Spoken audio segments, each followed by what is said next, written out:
Hello everyone, मैं मनीष शर्मा, आपका chemistry educator. आज लेके आया हूँ एक नया टॉपिक जो है कोलरोस का लॉ क्या है।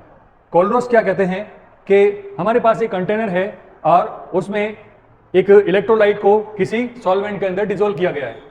तो जब डिसॉल्व करते हैं किसी इलेक्ट्रोलाइट को तो वह केटाइन और एनाइन में डिसोसिएट होता है। ये हमने पिछले वीडियो में भी बात की थी। अब यहाँ पर क्या होता है कि जब उस सॉल्यूशन में और सॉल्वेंट ऐड किया जाए तो क्या होगा, उस सॉल्यूशन का डाइल्यूशन होगा। तो डाइल्यूशन कहां तक करना है हमें? इनफाइनाइट कंडीशन तक। तो जब इनफाइनाइट कंडीशन तक उसका डाइल्यूशन किया जाए सॉल्यूशन का, तो उसके अंदर जो कंडक्टिविटी होती है वो मोलर कंडक्टिविटी जो है वो किसके बराबर होगी? तो मोलर कंडक्टिविटी जो है उस इनफाइनाइट कंडीशन पर जो है उस केटायन और जो एनायन डिसोसिएट हुए हैं उनके सम के बराबर होती है। तो वही हमारी ये क्या होगी? डेफिनेशन है कोलरोस लॉ के लिए। According to this law, molar conductivity of an electrolyte at infinite dilution is the sum है, देखो ये सम, ठीक है ना, ये है सम यहाँ पर, sum of molar ionic conductivity of cation and anion of the electrolyte. यहां पर देखें, इसको रिप्रेजेंट करेंगे इस तरह से। ये क्या है?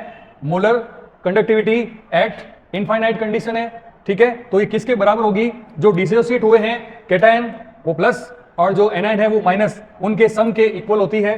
तो यहां पर हम क्या लिखेंगे कि लैम्डा नॉट प्लस जो है वो क्या है? Molar ionic concentration of cation हो जाएगा, और लैम्डा नॉट माइनस जो है वो molar ionic concentration of anion हो जाएगा, ठीक है। तो माइनस एनाइन के लिए लगाएंगे और प्लस केटायन के लिए लगाएंगे। देखें आगे, तो इसे और क्या कह सकते हैं? It is also called as the limiting molar conductivity of ions, ठीक है। तो क्या हो जाएगा? Limited molar conductivity. इसके लिए हम एग्जांपल ले रहे हैं कि किस तरह से हम इसको शो करेंगे।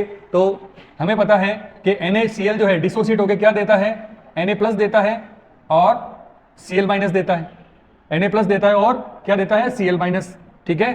तो यहां पे हमने लिख दिया Na प्लस और Cl माइनस। MgCl2 हमें क्या देगा?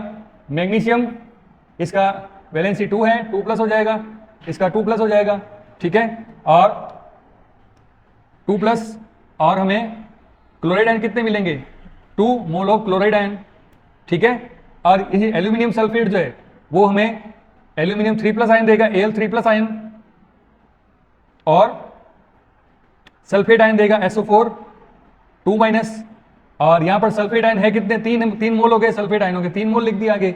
एल्यूमिनियम कितना है? 2 मोल है, तो वो 2 लिख दिया आगे।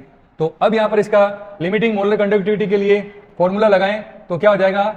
Lambda not M is equal to lambda not of cation and lambda not of anion. तो इसी को आगे जब लिखा जाएगा तो किस तरह से लिखा जाएगा कि लैम्डा नॉट किसका है?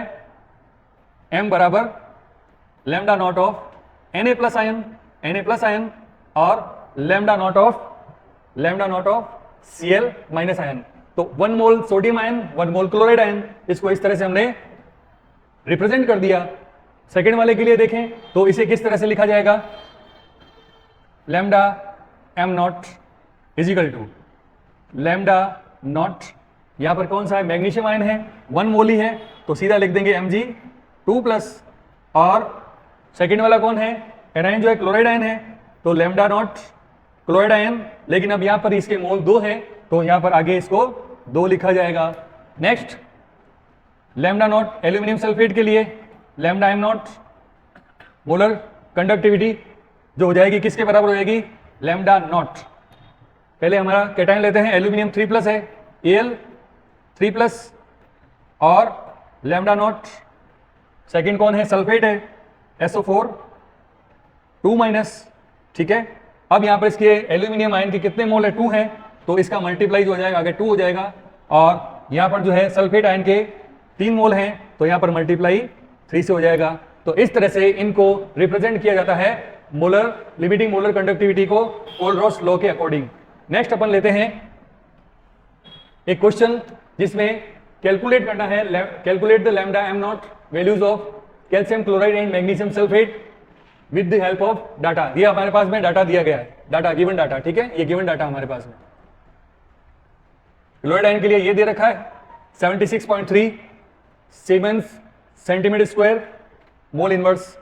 कैल्शियम आयन के लिए 119 यानी 119 siemens centimetre square mole inverse. Sulphate ion के लिए 160 और मैग्नीशियम आयन के लिए 106 यानी 106 siemens centimetre square mole inverse. तो जो हमने पहले काम किया है बस वैसे ही यहां पर अप्लाई करेंगे तो इसका हम रिजल्ट या कैलकुलेशन कर लेंगे। Lambda not m is equal to lambda not of cation जो पॉजिटिव होता है और लैम्डा नॉट ऑफ एनायन जो माइनस होता है। ठीक है, इसे आप C लिख सकते हैं, इसे आप A लिख सकते हैं। तो अप्लाई करते हैं, पहले फर्स्ट नंबर लेते हैं इसके लिए CaCl2 कैल्शियम क्लोराइड के लिए। तो CaCl2 का डिसोसिएशन किस में होता है? कैल्शियम 2 आयनों में, कैल्शियम 2 आयनों में होगा और यहाँ पे हमें मिलेंगे 2 मोल ऑफ क्लोराइड आयन। ठीक है, तो ये डिसोसिएट हो गया आयनिक फॉर्म में, तो ये हमारे काम में आने वाले हैं इसमें जो हमारा इक्वेशन है उसमें। ठीक है, तो देखते हैं lambda m not is equal to calcium के लिए कितना दे रखा है? 119 दे रखा है, 119। ठीक है, लैम्डा